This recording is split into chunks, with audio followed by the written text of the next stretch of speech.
참 잘못된 믿음, 거짓된 믿음, 정말 종교 중독된 그런 것처럼 신앙생활하는 사람들이 참 많습니다. 하지만 또 진짜 믿음, 바람직한 믿음, 큰 믿음, 성숙한 믿음을 가진 사람들도 참 많이 있습니다. 사실 이 종교라고 하는 게 인류 역사를 보면은 사람에게 엄청난 큰 유익도 가져왔지만 이 종교 이름으로서 엄청나게 범죄하고 엄청나게 인류에게 악을 혹은 불행을 가져온 일도 허다합니다. 예를 들면 예수님 당시에도 마찬가지죠. 이 종교인들이 또 종교 지도자들이 하나님 나라를 대적하고 예수님을 괴롭히고 십자가에 못 박았습니다. 이 바리새인과 서기관들 그리고 또 종교 지도자들, 이 하나님을 믿는다고 하는 그런 사람들, 바로 예수님을 종교인들이 괴롭혔다는 거죠. 또 예수님을 가장 많이 닮았던 우리가 잘 아는 바울도 마찬가지입니다. 그가 가는 곳마다 복음을 전할 때 종교 지도자들이 또 종교인들이 바울이 전하는 복음에 대해서 대적한 것을 볼 수가 있습니다. 인류 역사적으로 보면은 1881년도부터 1990년도까지 그 카나다에서 그 유아, 이 살해 혹은 유아 유해가, 아동 유해가 발견되었습니다. 약 한 1200명 정도. 거기에 그 아동 유해 그런 사람들, 어떤 사람들이냐, 이 캐톨릭 교회가 그 일을 70% 이상 운영하고 있었는데, 그렇게 1200명의 아동 유해, 13살에서 16살까지. 그래서 2022년에 그 프란체스코 교황이 정식 사과한 일이 있습니다. 또 우리가 역사를 잘 기억하고 있는 십자군 전쟁 9차례에 걸쳐서 이것도 역시 마찬가지입니다. 로마 교황청의 주도 아래 벌어진 그런 전투인데, 그 당시도 십자군 전쟁에서 이 종교 전쟁이죠. 수백만 명이 학살되었습니다. 또 우리가 잘 아는 또 유대인 히틀러 600만 명이 학살한 것 역시 마찬가지입니다. 교황청과 유럽 천주교 그리고 기독교, 특별히 그 당시에 독일 기독교가 히틀러와 합세하고 협력해 가지고 600만 명이 학살된 겁니다. 종교 이름으로. 얼마나 끔찍한 일입니까? 지금도 중동, 이스라엘을 중심한 이 중동전, 어떤 면에 보면 유대교와 이슬람 그리고 기독교와 혹은 그 이 이슬람과의 어떤 종교 전쟁이라고 할 정도로 그렇게 참 이 종교가 얼마나 인류에게 또 많은 전쟁을 일으키고 죽음을 가져오게 했는지, 이런 이 끔찍한 일들이 왜 일어나는가? 그래서 때로는 이 종교가 정말 사람에게 필요한가? 이렇게 의문이 들 때도 많이 있습니다. 이 탈종교가 급속히 진행되고 있습니다. 우리 기독교로 말하면 교회를 떠나가 버리는 사람들이 많거든요. 종교 인구가 줄어들고 있다고 그렇게들 얘기합니다. 이유가 뭡니까? 잘못된 믿음, 거짓된 믿음, 성경에서 말한 믿음이 아니기 때문에 이런 현상이 나타나는 겁니다. 이런 걸 다시 한번 정리한다면, 왜 이 종교를 가진 사람들이 그렇게 나쁜 짓 하고 악한 짓 하고 그렇게 살해하고 그렇게 범죄하는가? 이 종교성 어떤 남용, 악용이라고 볼 수 있습니다. 원래 하나님께서 우리 인간을 만드실 때 창세기 보면 하나님의 형상대로 만들었지 않습니까? 또 전도서 보면 영원을 사모하는 마음을 우리 인간에게 하나님이 주셨습니다. 하나님 섬기고 하나님 의지하고 하나님 사랑하면서 행복하게 살라고. 그런데 그것을 그 목적대로 사용하지 아니하고 우상을 섬기고 다른 것을 그 자리에 차지하게 하는 이런 일로 인해서, 보면 우리가 아는 것처럼 나라가 있고 사람이 존재하는 곳에 꼭 보면은 종교가 다 있지 않습니까? 이상하다 할 정도로. 그럴 때마다 우리 알아야 합니다. 하나님께서 원래대로 하나님 섬기라고 이렇게 종교성을 줬는데 그 번지수를 잘못 찾아가지고 저렇게 우상에 빠지고 나쁜 짓을 하는구나, 이렇게 생각하면 됩니다. 또 한 가지는 인간의 죄성 때문에, 이 욕심 때문에 이 종교 이름으로 끔찍한 일을 이렇게 벌리고 있고 벌어졌던 것입니다. 또 한 가지 얘기한다면 하나님 말씀에 대한, 이 성경에 대한 무지 때문에 그렇습니다. 이건 특별히 종교 지도자들이나 목회자들이나 지도자들의 잘못된 그런 가르침이나 어떤 또 삶의 어떤 좋은 본을 보이지 못한 그런 일로 인해서 이렇게 세계가 종교적으로 때로는 어떤 기독교의 이름으로 하나님의 이름으로 나쁜 짓하고 악한 짓하고 비참한 결과를 가져오게 했다는 것입니다. 호세아 당시에도 옛날 이스라엘 백성을 향해서 하나님께서 뭐라고 말씀했습니까? 내 백성이 지식으로 망하게 되었다. 나는 너희들이 뭐 번제보다도 예배보다도 하나님을 좀 바로 알고 바로 믿는 걸 원한다. 심서 여호와를 알자. 하나님 호세아 선지자를 통해서 우리에게 귀한 메시지를 던져주고 있습니다. 오늘날 우리에게도. 그래서 우리는 참 바로 알고 바로 믿고 바르게 살아가는 것이 얼마나 중요한가. 그리고 우리가 정말 이 시간을 통하여 내 믿음이 바람직한가, 내가 정말 믿음 생활 잘하고 있는가, 제대로 하고 있는가, 내가 종교인인가, 어떤 종교인으로 전락한 나의 모습이 아닌가 한번 돌아봐야 합니다. 종교 중독된 사람들이 참 많은 것 같습니다. 왜 그렇습니까? 어떤 윤리성이나 거룩성이나 진실성이 결여된 채 무대뽀로 열심히 하는 그런 모습들. 근데 성경은 그런 믿음을 말하고 있지 않습니다. 바른 믿음, 바르게. 그래서 큰 믿음, 정말 성숙한 믿음. 이 바람직한 믿음이 얼마나 중요한가. 그래서 특별히 요즘 주일날 시간마다 여러분들에게 구원론을 공부하는 중에 서정을 공부하고 있습니다. 구원의 서정을 9가지 여러분들에게 제가 표현해 드렸죠. 하나님께서 우리를 먼저 창세전에 선택한 그들을 이 소명 부르시고 부른 우리를 거듭나게 변화시켜 주시고 그리고 또 회개의 은혜를 주셔서 우리로 하여금 또 믿음을 갖게 하신다는 거. 믿음이 선물입니다. 그런 다음에 믿음의 근거에서 의롭다 우리를 칭하시고 하나님 자녀 삼으신 다음에 우리로 하여금 거룩함, 이 성화의 길을 걸어가도록 그리고 끝까지 하나님이 주신 은혜의 사랑을 거절할 수 없을 정도로 우리를 꼭 끝까지 붙잡아 주셔서 완전하게 영화롭게 거룩하게 해가지고 하나님 나라 부활의 주님의 품에 안기게 하신다. 그래서 처음부터까지 이 구원은 하나님의 주권 아래 달려있다. 하나님의 손에 달려있다. 우리 인간편에서는 그 구원의 은혜를 받아들이는 것이 굉장히 중요하다. 그래서 오늘은 이제 구원의 서정 가운데 믿음에 대해서 우리 잠시 이렇게 생각해 보려고 합니다. 그 믿음이 사람들이 가진 그 믿음의 유형을 보면 한 5가지 정도로 제가 이렇게 한번 여러분에게 이렇게 표현을 했습니다. 이 종교적 그 믿음을 가진 사람, 지금 말씀드린 대로 그냥 종교 생활하는 겁니다. 뭐 하나님의 말씀이 어떻고 뭐 그런 데 관심이 없습니다. 이 파스칼이 쓴 그 프랑스의 철학자이며 사상자죠. 이 사색가 아닙니까? 이 파스칼 하면 그것은 이 팡세에 보면은 이 땅에 세 부류의 사람이 있다고 얘기합니다.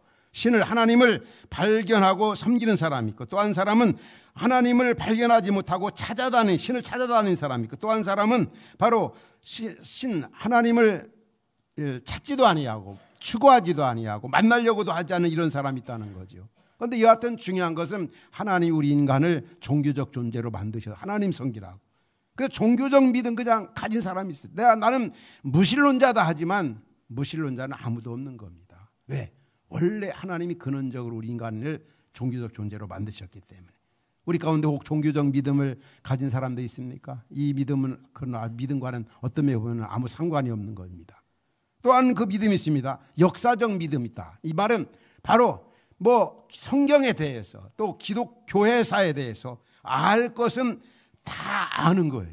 이게 바로 역사적 믿음입니다. 이게 자기 것으로 받아들이지 않는 겁니다. 그 다음에 세 번째는 어떤 믿음이라고 있습니까? 이 초보적인 믿음. 이 초보적인 믿음은 예수 그리스도를 나의 구주, 나의 하나님으로 믿는 것으로 끝나고 믿음이 그리스도의 장성한 분량에까지 자라가야 되는데 옛날이나 지금이나 마치 어린아이가 태어나면 자라가야 되지 않습니까? 성장해야 되는데 성장하지. 왜 그렇습니까? 신앙이 병들어 있으면 그렇습니다. 또 한 가지 그 이 믿음이 있습니다. 그게 바로 이원론적 믿음.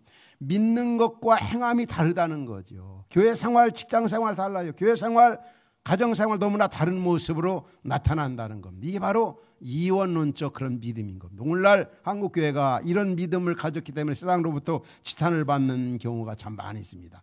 교회에서는 잘하는데 직장에서 엉망, 혹은 직장에서는 뭐 잘한다고 하지만 또 교회 생활에 엉망. 이건 성경은 말하고 있지 않지 않습니까? 그래서 이 균형 잡힌 신앙생활이 얼마나 중요한가. 또 정말 성경에서 가장 요구하는 믿음은 성숙한 믿음입니다.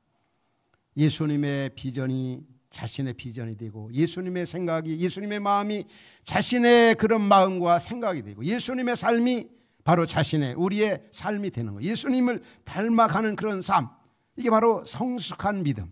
하나님이 말씀하고 있는 걸 그대로 받아들이고 그 말씀대로 순종하며 살아가는. 여러분들은 어떤 믿음입니까? 이 중에 어떤 믿음을 내가 가지고 있는가? 우리 자신을 한번 돌아볼 수 있기 바랍니다. 성경에 참 믿음 좋은 한 사람, 여러 사람이 나오죠. 한 사람이 예를 든다면 아브라함을 들 수가 있잖아요. 아브라함, 하나님의 부르심을 받아 너 정든 고향 떠나라. 상황적 떠날 때가 아닙니다. 떠나라니까 떠나는 겁니다. 또 100세 얻은 아들 이삭을 하나님이 바치라 합니다. 믿고 바칩니다. 부활의 그 신앙을 가지고 하나님이 그를 살리셨지 않습니까? 이게 바로 큰 믿음, 진짜 믿음, 성숙한 믿음이라고 볼 수가 있는 겁니다. 그럼 우리가 믿음이 뭔가를 한번 서너 가지로 한번 정의를 해보겠습니다. 믿음이 뭐죠? 믿음이 뭔가? 가장 믿음에 있어서 아주 근본적이고 기본적인 게 뭐냐? 예수 그리스도를 나의 구주, 나의 하나님으로 받아들이는 거. 따라합시다. 예수 그리스도를 나의 구주, 나의 하나님으로 받아들이는 거. 이게 바로 믿음입니다. 예수를 나의 구주, 나의 하나님으로 받아들이지 않는 분들은 이건 믿는 게 아니에요. 그런 혹시 여기 이 자리에 와 있지만 그건 믿는 게 아닙니다. 그냥 종교인일 수 있고 무신론자일 수 있습니다. 이게 가장 기초고 원천이고 바탕인 겁니다. 예수 그리스도를 나의 구주, 나의 하나님으로 이게 받아들이는 거. 바로 요한복음 1장에서 그렇게 말씀하죠. 영접하는 자, 곧 그 이름을 믿는 자들에게 누구의 자녀요? 하나님의 자녀가 되는 권세를 주셨다. 성경에 예수 그리스도가 나를 위해 십자가에 고난받고 죽으시고 부활하셨다고 하는 이 객관적인 사실을 주관적으로 받아들이는, 이게 바로 1차적으로 가장 중요한 그런 믿음인 거, 받아들이는 거. 어제도 우리 형제자매가, 우리 청년이 결혼을 했습니다. 하나님이신 형제를 남편으로, 하나님이신 자매를 아내로 받아들이는 거. 그리고 하나님과 양가 부모님 회중 앞에서 서약을 합니다. 이제 아내로 받아들이겠습니다. 이제 남편으로 받아들이기. 이 바로 구원도 그와 마찬가지죠. 한 20여 년 전에 교회에서 참 충성을 다하던 우리 안수자 한 분이 아침에 일찍 운동하러 갔다가 심장마비로 하나님 부르심을 받아갔습니다. 얼마나 참 그 당시에 온 교회가 얼마나 슬픔에 잠겨 있는지 모릅니다. 그 당시 참 힘들었습니다. 저 자신도 참 충성스러운 그 집사님, 이렇게 하나님 부르심을 받아갈 때 참 많이 슬펐습니다. 근데 이제 그가 참 이 젊은 나이에 하나님 부르심 받아가도 참 힘들지만은 걱정이 뭐냐면 바로 어떻게 그 딸과 또 어린 딸과 그 권사님이 이렇게 사실까. 그런데 참 공교롭게도 한 2달 전에 우리 집사님이 경영하는 그 보험회사에 그 생명보험을 들었더라고요. 그래서 그 일로 인해서 어떻든 굉장히 그 보탬이 되고 또 앞으로 살아가는데 크게 뭐 어렵지 않도록 그렇게 되었더라고요. 그때 저도 그 교회에서 목사님도 보험 들어야 된다고 그래서 큰 보험을 들었어요. 그런데 저는 이제 교회 사역을 하다가 무슨 보험이 필요하냐 그래서 해야 그랬어요. 교회 그 당시 교회당 칠 때니까 헌금을 했지. 지금 와서 생각하면은 그때 하지 그때 이런 약간의 아쉬움은 있습니다. 근데 제가 얘기하고자 하는 이겁니다. 여러분들에게 보험 들라고 얘기하는 게 아니에요. 이 보험도 어떤 불이익과 관계없이 들어놓으면 그 효과가 발생이 되는 거 아니겠어요? 그냥 그대로 그게 효과가 있는 것처럼 예수 그리스도를 구주로 받아들이는 거, 나의 구주로 믿는 거, 그럼 행위와 상관없이 우리에게 구원이 이루어진다는 거죠. 이게 바로 원초적인 믿음이고 기본적인 믿음이고 가장 중요해요. 사실을 그래서 두 번째로 이제 강조하는 게 믿음이 뭐냐? 성경에 근거해서 성경이 말씀하고 있는 것을 사실로 믿고 그 말씀을 의존하는 거. 이게 바로 믿음인 겁니다. 성경이 말씀하는 거. 창세기 요한 계시록까지 성경이 말씀하는 거 그대로 다 받아들이는 거죠. 그리고 그 말씀을 의존하는, 그 말씀을 붙잡는, 이게 믿음인 겁니다. 여러분의 그런 믿음이 있습니까? 그게 얼마나 중요한지 몰라. 하나님 말씀을 사실을 사실대로 받아들이고 그 말씀 의존하는 거. 지난주에도 저지난주에도 참 병원에 입원하는 수술 앞에 두고 있는 집사님들에게 말씀을 이렇게 소개했습니다. 하나님이 집사님 이 말씀을 통해서 집사님 붙들고 계시다고. 아브라함아 야곱아 이스라엘아 하면서 우리를 붙잡고 계시다. 주권자이신 거 하나님께서. 이 말씀 의존하는 거. 그 말씀을 믿고 그 말씀이 크게 힘이 되어집니다. 그래서 사실을 사실대로 받아들이는 거. 그게 바로 큰 믿음인 거죠. 예수님이 이 땅에 오셨을 때 백부장을 보시고 그랬습니다. 자기 하인이 중풍병자로 죽어 있을 때 예수님께 나와 예수님 말씀으로만 해 주십시오. 그러면 내 하인이 낫겠나이다. 예수님께서 그 믿음을 보시고 하인의 병을 고쳐주셨습니다. 그게 바로 믿음인 겁니다. 성경 말씀이 말씀하는 걸 아주 사실로 그대로 내가 액면 그대로 받아들이고 그 말씀 의존하는 게 바로 믿음이다. 그 정도가 아니라 세 번째 믿음이 뭐냐면 믿어지는 말씀, 받아들이는 말씀을 세 번째 뭐냐면 순종하는 게 바로 믿음인 겁니다. 그냥 말로만 주여 주여 입으로만 나 믿는다 그건 믿는 게 아니에요. 믿어지는 말씀을 내가 받아들이고 의존하면서 그 말씀 순종하는 게 바로 믿음이라는 거죠.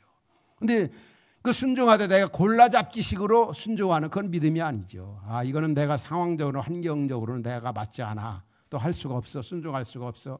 이건 할 수가 있어? 아닙니다. 내 상식이나 경험이나 상황이 맞지 않아도 성경이 말씀하면 그대로 받아들이고 믿고 순종하는 거. 우리가 잘 아는 다니엘과 그 새 친구 이야기를 잘 알죠. 이제 느부갓네살 왕이 만든 신상 앞에 절하지 않는 사람은 불에 던지게 되어집니다. 평소보다 7배나 뜨겁게 해가지고 다니엘 세 친구가 거기에 갇히게 될 상황에 이르게 되었습니다. 그래서 왕이 만든 신상 앞에 절하라. 그러면 살려주겠다. 그때 다니엘 세 친구가 뭐라고 말합니까? 왕이요 느부갓네살에게 말합니다. 우리가 섬기는 하나님이 계시다면 살아계시다면 우리를 맹렬히 타는 풀물불 가운데서 능히 건져내시겠고 왕의 손에서 우리를 건져내시리다. 그렇게 하지 아니할지라도 뭐라고 있습니까? 왕이요 우리가 왕의 신들을 섬기지도 아니하고 왕의 세운 그 신상 앞에 절하지도 아니할 줄을 아옵소서. 이게 진짜 큰 믿음이고 정말 대단한 믿음이고 이게 바로 성숙한 믿음인 겁니다. 이게 오늘날 이런 크리스찬들이 많아지는 때 세상이 달라질 겁니다. 이런 믿음은 삶과 그 믿음이 일치가 되어지고 또 삶을 통해서 주님을 이렇게 드러내는 그런 사람입니다. 이게 바로 바른 믿음입니다. 우리가 지난 주간에 아브라함에 관련된 큐티를 했지 않습니까? 아브라함이 해쪽 이방 땅에 살면서 아내가 세상을 떠났습니다. 그때 이제 그 해쪽 사람들에게 아내의 그 무덤을 요구했습니다. 그런데 그 해쪽 사람들이 뭐라고 그랬습니까? 당신은 하나님이 우리를 위해서 보낸 지도자라고. 지도자로 인도해 아브라함 보고 주여하면서 얼마나 존경을 했는지 모릅니다. 그러면서 하는 말이 뭡니까? 우리 가운데 이 구를 무덤을 요구할 때 거절하는 사람 아무도 없습니다. 얼마나 참 아름다운 삶의 모습입니까? 오늘 아브라함 같은 삶을 오늘 우리 크리스찬들 이 땅에 살아야 되는 겁니다. 믿지 않는 세상 속에서도 정말 칭송과 인정과 신뢰를 받는 게 얼마나 중요한가. 오늘 나의 믿음은 어느 정도인가? 정말 아브라함 같은 믿음인가? 큰 믿음인가? 그러면 또 한번 다른 측면 생각해 봅시다. 그럼 왜 그토록 믿음이 중요할까요? 정말 믿음이 중요하죠. 왜 중요한가요? 믿음으로 첫 번째는 구원받기 때문에 그렇습니다. 믿음으로 구원받아. 하나님이 세상을 이처럼 사랑하사 독생자를 주셨으니 누구든지 저를 믿는 자마다 멸망하지 않고 영생을 얻게 하려 하심이라. 여러분 죄 중에 가장 큰 죄가 어떤 죄인지 아세요? 믿지 않는 죄가 최고 큰 죄입니다. 그럼 왜 믿지 않는 죄가 최고 큰 죄일까요? 우리 인간이 죄인이고 죄 문제를 해결하지 못하면 다 멸망당하고 파멸되어 있는데 우리 예수님께서 우리 하나님께서 우리를 사랑하사 독생자를 주기까지 우리를 사랑했잖아요. 그 사랑을 거절할 때 우리 인간이 어떻게 살 수가 있겠어요? 독생자를 죽게 하기까지 하신 우리를 살려주셨는데 그것을 거절할 때 그 고통이 얼마나 크겠습니까? 죄 중에 가장 큰 죄가 뭐라고 따라합시다. 믿지 않는 죄. 이게 최고 큰 죄입니다. 최고. 이런 사람은 살 길이 없거든요. 다 멸망당할 수밖에 없기 때문에 하나님은 그걸 원치 않거든요. 아무도 멸망치 않고 회개하여 구원에 이르기를 원하시는 것이 하나님의 소원이기 때문에. 그래서 그만큼 믿음이 중요하다는 거예요. 믿음. 왜 믿음이 그토록 중요한가? 믿음으로 우리가 구원받기 때문에. 두 번째는 믿음이 없이는 하나님을 기쁘시게 할 수 없다고 그래서 오늘 본문에 보면 우리 히브리서 11장 6절 다 같이 한번 읽겠습니다. 시작. 믿음이 없이는 하나님을 기쁘시게 하지 못하나니 하나님께 나아가는 자는 반드시 그가 계신 것과 또한 그가 자기를 찾는 자들에게 상 주시는 이심을 믿어야 할지니라. 믿음이 없이는 하나님을 기쁘시게 할 수 없다. 우리가 예수 믿고 구원받고 나면은 우리 하나님 아버지를 정말 기쁘시게 해드리고 싶고 그분의 마음을 시원하게 해드리고 싶고 그분을 영화롭게 하고 싶은 것이 예수 믿는 구원받은 하나님의 자녀들의 소원인 겁니다. 그런데 바로 우리가 믿음이 아주 충만할 때 우리 주님이 너무너무 기뻐하신다는 거예요. 여러분 좀 이 여름에 우리 주님의 마음을 좀 시원하게 기쁘게 해드리고 싶지 않으세요? 그렇습니까? 그럼 어떻게 해야 되겠어요? 믿음이 커야 되겠죠. 믿음을 가져야 되겠죠. 그 하나님의 약속의 말씀 다 믿고 그분이 뭐라고 말씀하시든지 말씀하는 걸 다 순종하며 나아갈 때 우리 주님이 너무 기뻐하신다. 우리 예수님이 이 땅에 오셔서 믿음 있는 자들을 보면서 너무 기뻐하시고 믿음이 없는 그런 사람들 보면서 한탄하시면서 믿음이 적은 자들 하면서 책망하신 그런 사건이 나타납니다. 정말 우리 이 말씀을 들어가며 우리 믿음을 점검해보고 정말 믿음의 사람이 될 수 있길 바랍니다. 하나님 은혜 주셔서 믿음이 얼마나 그토록 중요한가. 중세 그 철학자로 알려져 있는 이 토마스 아퀴나스가 그런 그 교의 신학에서 그런 표현을 했습니다. 하나님이 살아계신 그 존재를 한 5가지로 논증을 했어요. 성경적으로 보면 하나님이 분명히 계시다. 또 목적론적으로 보면은 하나님이 분명히 계시다. 또 역사적으로 봐도 하나님이 분명히 계시다. 또 종교적 논증을 통해서도 하나님이 분명히 계시다. 그런데 이렇게 아무리 학적으로 논리적으로 체계적으로 합리적으로 아무리 설명을 해도 믿지 않을 사람은 안 믿는다는 거예요. 그 설명해가지고 하나님을 이해시키려고 하는 거 그게 쉽지가 않거든요. 그러나 이렇게 논리적으로 체계적으로 확실하게 해도 믿을 사람은 설명이 없어도 믿는다는 겁니다. 왜 그럴까요? 하나님이신 은혜로 믿어지는 은혜를 주시기 때문에. 그 하나님을 우리 인간의 어떤 논리, 인간의 어떤 머리로 다 이해할 수가 있고 설명할 수가 있어요. 다 알고 이해할 수 있으면 우리가 하나님보다 더 위대한 거죠. 그래서 어느 철학자는 나는 모순된 거로 믿는다 그런 말까지 있습니다. 정말 우리는 믿는 자가 돼야 합니다. 믿고 순종하는 자. 이게 바로 하나님을 기쁘시게 한다. 더군다나 우리가 믿음이 있으면 성경은 세상을 이긴다고 얘기합니다. 세상을 이긴다. 믿음을. 따라합시다. 세상을 이긴다. 뭐가요? 믿음이 있으면요. 그 요한일서 5장 4절에 이런 말씀 나오죠. 참 중요한 말씀인 것 같아요. 무릇 하나님께로부터 난 자마다 세상을 이기느니라. 세상을 이기는 승리는 뭐라고요? 이것이 우리의 믿음이라. 힘들고 어려운 시대에 어떻게 여러분들 자신을 이기고 세상을 이기며 살 수가 있겠습니까? 오직 믿음. 그분의 말씀을 믿고 의존하며 살아갈 때 우리는 이 어려운 시대, 불안한 시대, 하치 앞을 내다볼 수 없는 시대 노래하면서 주님의 임재를 느끼면서 승리의 삶을 살아갈 수가 있는 겁니다. 그렇게 살아갔던 사람들이 오늘 본문에 나오잖아. 믿음의 선열들. 먼저 보면은 아벨에 대해서 얘기하고 에녹에 대해서도 얘기하고 노아에 대해서도 얘기하고 아브라함과 이삭과 야곱 믿음으로 살아갔던 이런 사람들 명단이 히브리서 11장에 쫙 나옵니다. 이 사람들 믿음이 뭐라고 그랬습니까?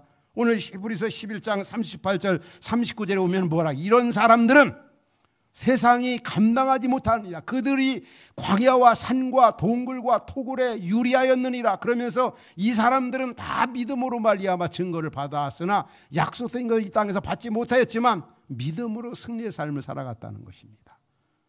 그래서 바로 정말 믿음은 하나님을 기쁘시게 하고 믿음으로 우리가 구원받고 믿음은 세상을 여러 가지 환난 고난 다 이게 한다는 거죠. 그럼 어떻게 하면 이런 큰 믿음, 이런 믿음이 생길까요? 성경은 두 가지로 말씀해요. 우리 로마서 10장 17절에 이런 말씀 나오죠. 믿음은 들음에서 난다고 말합니다. 믿음은 들음에서 난다. 그러니까 다시 말하면 왜 이렇게 나는 믿음 안 생기지? 그렇게 생각하지 마시고 자꾸 하나님 말씀을 읽고 듣고 그 말씀 배우고 그 말씀 마음에 두고 그러다 보면 믿음이 쑥쑥 자라는 겁니다. 그런데 한 주간 지나도 말씀 듣는 시간도 없고 말씀 들을 때는 졸고 관심이 없어요. 딴 생각만 하고 이러면 믿음이 어떻게 들어가겠어요? 믿음 잘 들으려면 하나님 말씀 들어야 돼요. 또 일주일간 가도 진짜 이렇게 성경 한 번 안 보는 분들, 목사님 나 이번 주간에 성경 한 번도 안 읽었어요 하는 분 한번 손 들어 보시겠어요?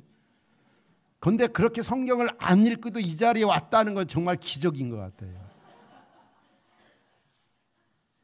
그냥 아내나 뭐 주변에 끌려서 왔는지 모르지만 이러면서 믿음 나 안 잘한다, 안 믿어진다, 그건 말도 안 되는 얘기예요. 성경은 믿음 자라가는 거. 자꾸 하나님 말씀 듣고 읽고 배우고 그 말씀들 순종해봐라. 그럼 믿음이 생긴다. 성숙한 믿음이 된다.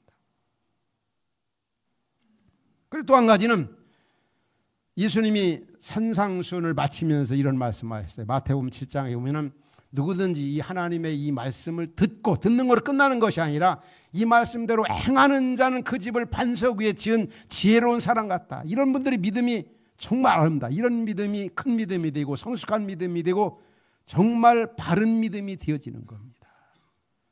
이게 바로 믿음 좋은 사람, 이런 분들이 믿음 생활 잘하는 사람들입니다. 마지막 부분으로 말씀을 드리고 싶어요. 진짜 우리 흩어진 가족들, 우리 말씀 듣는 성도 여러분, 이 어려운 시대 속에서 정말 진짜 믿음, 성숙한 믿음, 바른 믿음, 큰 믿음을 가지시 바랍니다. 그럼 이 믿음이 뭘까요? 무엇보다도 하나님 나라 가치관 가지고 살아가는 거예요. 하나님 나라 가치관 가지고 살아가는 거. 수십 년 교회 다녔어도 전혀 믿음 없는 생각, 믿음 없는 행동, 믿음 없는 그런 그 삶의 모습이 얼마나 많이 나타나고 있는지 몰라요. 하나님 나라 가치관을 가지고 산다. 뭐겠습니까?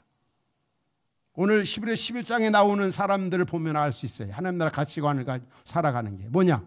보면 이 사람들은 다 믿음을 따라 죽었으며 약속을 받지 못했을 때 그것들을 멀리서 보고 환영하며 또 땅에서는 애국인과 나그네의 힘을 증언, 이 땅에서 애국인과 나그네의 의식을 가지고 살았다는 거예요. 그리고 또 16절에 보면 더 나은 본향을 사모하며 살았다는 거죠. 하나님 나라 가치관을 가지고 살면 이상도 참 사는 거 굉장히 중요하지만 더 나은 본향을 사모하고 이 땅에서 애국인과 나그네 의식 가지고 신나게 행복하게 살 수가 있다는 것입니다. 저는 그 노래 중에 이 나그네, 나는 순례자, 이 노래 가사가 참 좋은 것 같아요. 1절 가사를 보면 나는 순례자, 낯선 나라에 언젠가 집에 돌아가리, 어두운 세상 방황치 않고 예수와 함께 돌아가리, 나는 순례자 돌아가리라, 날 기다리는 밝은 곳에 곧 돌아가리, 기쁨의 나라 예수와 함께 길이 살리. 그 천상병 시인이 지은 그 귀천이라고 하는 노래 가운데 마지막 단락에 보면은 그 가사도 참 마음에 이렇게 와닿지요. 하늘로 돌아가는 날, 이 세상 소풍 끝나는 날 가서 아름다웠더라고 말하리라. 참 그 가사가 굉장히 마음에 와닿는 것 같아요. 이제 우리는 언젠가 이 세상 소풍 끝나는 날이 반드시 올 겁니다. 그럼 그때 하나님 앞에, 주 앞에 서서 정말 세상에서 이런 일 하다 왔습니다. 소풍길 같은 그런 인생 의미 있게 보람 있게 살다가 왔습니다. 이렇게 우리가 말할 수 있다면 얼마나 좋겠습니까? 바로 믿음의 선열들은 이 땅에서 하나님 나라 가치관을 가지고 그렇게 살았다는 거죠. 마지막은 바로 하나님의 주권을 범사에 인정하며 살아가는 것. 하나님의 주권을 범사에 인정하며 살아. 하나님이 모든 걸 다스리고 주관하시고 통치하신다. 하나님이 왕이시다. 이걸 인정하며 살아가는, 이게 바로 진짜 큰 믿음을 가진 사람들. 우리 장로교의 가장 키가 되는 성경 구절이 로마서 11장 36절입니다. 하나님의 주권을 인정하는 구절이에요. 굉장히 중요한 구절이죠. 같이 한번 읽겠습니다. 자, 시작. 이는 만물이 주에게로 나오고 주로 말미암고 주에게로 돌아감이라. 그에게 영광이 세세 있을지어다. 아멘. 이게 무슨 얘기입니까? 만물이, 모든 만물이 주님으로부터 나오고 주로 말미암아 진행, 발전, 증대되어져 가고 주에게로 돌아간다. 주님으로 말미암아 마무리가 되어졌다는 거. 원래 하나님이 의도하셨던 바대로 세상이 시작이 되고 진행이 되고 발전이 되고 마무리가 되어진다. 그리고 우리가 범사에 정말 큰 믿음을 가진 분들은 모든 일이 다 하나님으로 말이야. 모든 것이 다 하나님의 것이다. 모든 것이 다 주께 속해 있다. 그게 대표적인 것이 뭐라, 우리가 이 땅에 살아가면서 모든 일에 하나님의 주권을 인정하게 되지만 특별히 물질적인 면에서 하나님의 주권을 인정하는 게 뭡니까? 우리가 아는 대로 11조입니다. 11조. 진짜 이 11조 생활하는 이런 분들의 그 신앙은 정말 대단한 겁니다. 하나님의 주권을 인정하지 못하는 분들은 이건 정말 할 수가 없어요. 여러분. 이 어려운 시대에 여러분들이 이렇게 벌어서 열의 하나를 하나님 앞에 드린다. 우리 성도들은 11조 하는 분들이 뭐 복받기 위해서 11조 하는 분들은 제가 볼 때는 아무도 없는 것 같아요. 그건 너무나 기복신앙이죠. 이 11조는 모든 것이 다 하나님의 것입니다. 이 땅에 있는 모든 것들이 하나님의 것인데 그 속에서 내가 살면서 버는 것, 그래서 우리가 열에서 하나를 드리는 것은 9은 내 것이고 하나만 하나님의 것이 아니라 모든 것이 다 하나님의 것입니다라고 하는 주권, 그 대표성으로 하나를 드리는 겁니다. 그래서 우리는 하나님 앞에 이렇게 열의 하나를 드릴 때 모든 것이 다 주님의 것입니다. 주님의 주권을 인정한, 주님의 주권에 대한 고백인 겁니다. 자, 우리 교회가 참 감사한 것은 이렇게 하나님의 주권 신앙이 아주 두터운 분들로 가득한 교회가 우리 교회입니다. 그게 인간적으로는 있을 수가 없는 일이고 할 수 없거든요. 여러분 다 살면서 경험하잖아요. 범세 하나님의 주권을 인정한다. 말로만이 아닙니다. 진짜 구체적으로. 그 구체적인 가운데 요즘 시대를 살아가는 우리들에게 있어서 이 물질적인 그 부분에 얼마나 그게 중요한가. 그래서 하나님의 주권을 범사에 인정하는 것. 한치 앞을 내다볼 수 없는 불안한 시대 속에서도 하나님의 주권을 인정하고 하나님 앞에 드리는 11조헌금. 어떤 사람 뭐 11조가 뭐 구약 얘기고 뭐 신약, 그건 정말 성경을 모르는 겁니다. 성경은 전체가 다 하나님의 주권 사상으로 아주 가득 차 있습니다. 그 의미와 그 정신을 보면은 11조는 확실하게 하나님의 것입니다라고 하는 주권 신앙, 이런 것을 우리에게 말씀하고 있다는 것입니다. 우리가 정말 이 어려운 시대 속에서 무엇보다도 큰 믿음, 바른 믿음, 올바른 믿음을 가지고 살아가는 것이 얼마나 중요한가. 특별히 우리가 가진 이 믿음은 하나님 아버지께서 그리스도 예수 안에 있는 우리에게 주신 선물입니다. 어려운 시대 속에서 정말 이런 아름다운 큰 믿음 가지고 승리의 삶을 살아가는 그런 은혜가 말씀 듣는 우리 성도 여러분 모두에게 있기를 주의 이름으로 축원합니다. 우리 로마서 8장 30절부터 39절까지 이제 제가 구원의 서정을 앞으로 계속할 거거든요. 몇 주간. 그런데 이제 다다음 주부터는 이제 로마서 8장 30절부터 39절 우리 보지 않고 암송해서 우리 합도 이렇게 읽도록 하겠습니다. 오늘은 그냥 뜻 생각하면서 읽겠습니다. 이게 바로 구원의 서정 부분입니다. 얼마나 우리에게 위로와 힘을 주는 말씀인지 모릅니다. 자, 시작. 또 미리 정하신 그들을 또한 부르시고 부르신 그들을 또한 의롭다 하시고 의롭다 하신 그들을 또한 영화롭게 하셨느니라. 그런즉 이 일에 대하여 우리가 무슨 말하리요? 만일 하나님이 우리를 위하시면 누가 우리를 대적하리요? 자기 아들 아끼지 아니하시고 우리 모든 사람을 위하여 내주신 이가 어찌 그 아들과 함께 모든 것을 우리에게 주시지 않겠느냐? 능히 의롭다 하신 이는 하나님이시니 누가 정죄하리요? 죽으실 뿐 아니라 다시 살아나신 이는 그리스도 예수시니 그는 우리 하나님 우편에 계신 자요 우리를 위하여 간구하시는 자시니라. 누가 우리를 그리스도의 사랑에서 끊으리요? 환난이나 곤고나 박해나 기근이나 적신이나 위험이나 칼이리야. 기록된 바 우리가 종일 주를 위하여 죽임을 당하게 되며 도살당할 양같이 여김을 받았나이다 함과 같으니라. 그러나 이 모든 일에 우리를 사랑하신 이로 말미암아 우리가 넉넉히 이기느니라. 내가 확신하노니 사망이나 생명이나 천사들이나 권세자들이나 현재일이나 장래일이나 능력이나 높음이나 깊음이나 다른 어떤 피조물이라도 우리를 우리 주 그리스도 예수 안에 있는 하나님의 사랑에서 끊을 수 없으리라. 아멘. 다시 한번 아멘. 기도하겠습니다. 오늘 우리 주신 말씀 붙잡고 기도합시다. 우리에게 믿음을 주시고 구원을 주신 하나님 앞에 감사하기도 합시다. 그리고 주여, 이 시대 속에서 정말 큰 믿음, 바른 믿음을 가지고 이 땅에 주신 사명 잘 감당하게 하옵소서.